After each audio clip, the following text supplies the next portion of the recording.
વળી કૂવો ખોદો તો સરિતા નીકળે. સાવ અલગ જ છે આ દેશની તાસીર.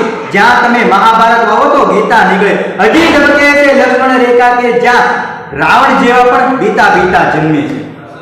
નમસ્કાર, હું છું બાળકોનો પ્રિય શિક્ષક. આજે તમને એવા વિષય ઉપર મારે લઈ જવા છે જેમાં રામાયણ, મહાભારત અને શ્રીમદ ભગવદ્ ગીતાના શ્લોકો તેમજ સંસ્કૃત વિભાગમાં આવતા વ્યાકરણ વિભાગનો પરિચય આપણે વિદ્યાર્થી પાસેથી મેળવશું. તો વિડીયોને અંત સુધી નિહાળો. આભાર.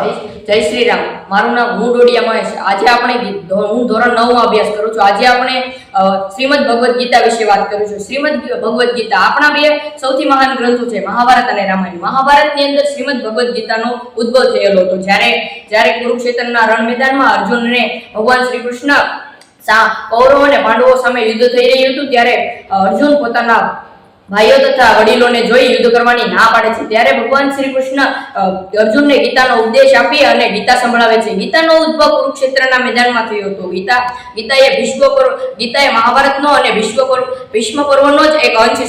શ્રીમદ ભગવદ્ ગીતામાં 18 અધ્યાય અને 700 શ્લોક આપવામાં આવેલા છે. જ્યારે કોઈ વ્યક્તિ દુઃખી થઈ અને જીવન જીવવાનું ટાળે છે ત્યારે તે ગીતામાંથી બોધ લઈ અને પોતાને નવી રાહ પર લઈ જાય છે. આપણે ભગવદ્ ગીતાનો રોજ અધ્યયન કરવું જોઈએ, કારણ કે આપણે ગીતાનો અધ્યયન કરવાથી આપણને અવનવા રસ્તાઓ તથા આપણે કોઈ પણ દુઃખમાંથી બહાર નીકળવાનો રસ્તો ગીતામાં જ છે.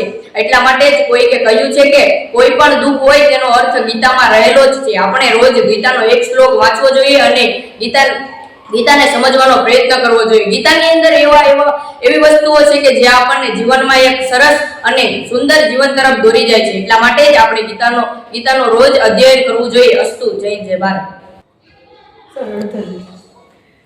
નમસ્કાર, મારું નામ પનોત વિશ્વા છે. હું ધોરણ 9 માં અભ્યાસ કરું છું. આજે આપણે આપણા પ્રાચીન સાહિત્ય એવા મહાભારત અને રામાયણ વિશે વાત કરવા જવાના છીએ. પહેલાના સમયમાં દેવો અને ઋષિમુનિઓ સંસ્કૃત ભાષા જ બોલતા હતા. સંસ્કૃત ભાષા એ દેવનાગરી ભાષા પરથી ઉતરી આવેલી છે. આપણે ત્યાં 4 યુગો છે: સતયુગ, દ્વાપરયુગ, ત્રેતાયુગ અને કળયુગ. અને 4 વેદો પણ આવેલા છે: યજુર્વેદ, ઋગ્વેદ, સામવેદ અને અથર્વવેદ. આપણે દ્વાપરયુગની વાત કરીએ તો દ્વાપરયુગમાં મહાભારત થઈ હતી. મહાભારતમાં મહર્ષિ વેદવ્યાસે તેનું રચયિતા હતા.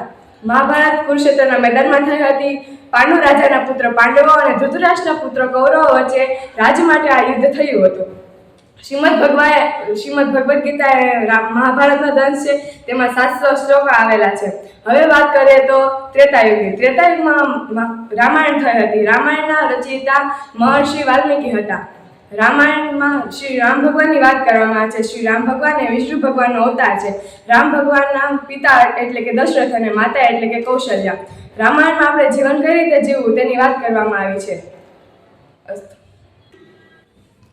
નમસ્કાર, મારું નામ મકવાણા શુભમ મહેશભાઈ છે. હું ધોરણ 9 માં અભ્યાસ કરું છું. આજે હું તમને સંસ્કૃતમાં આવતા કાળ વિશે જણાવીશ. સંસ્કૃતમાં કુલ 5 કાળો આવે છે, જેમ કે વર્તમાન કાળ, ભવિષ્ય કાળ, ભૂતકાળ, આજ્ઞાત કાળ અને વિદ્યત કાળ. તેમાંથી આજે હું તમને વર્તમાન કાળના કોષ્ટક સાથે પરિચય આપી. તેમાં 3 પુરુષ આવે છે: ઉત્તમ પુરુષ, મધ્યમ પુરુષ અને અન્ય પુરુષ. તેમજ 3 વચન પણ આવે છે: એક વચન, બે વચન અને 2 વચન.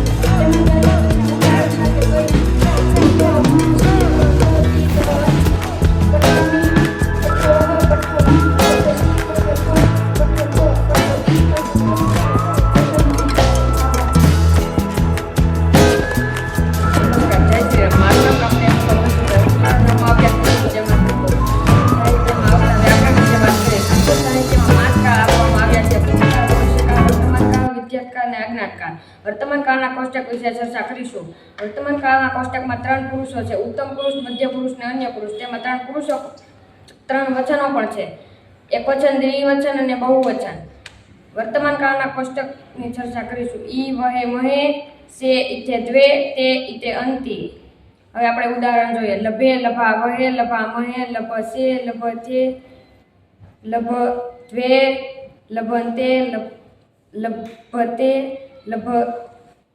લભતે, લભત્વે. અસ્તુ. જય હિન્દ, જય ભારત.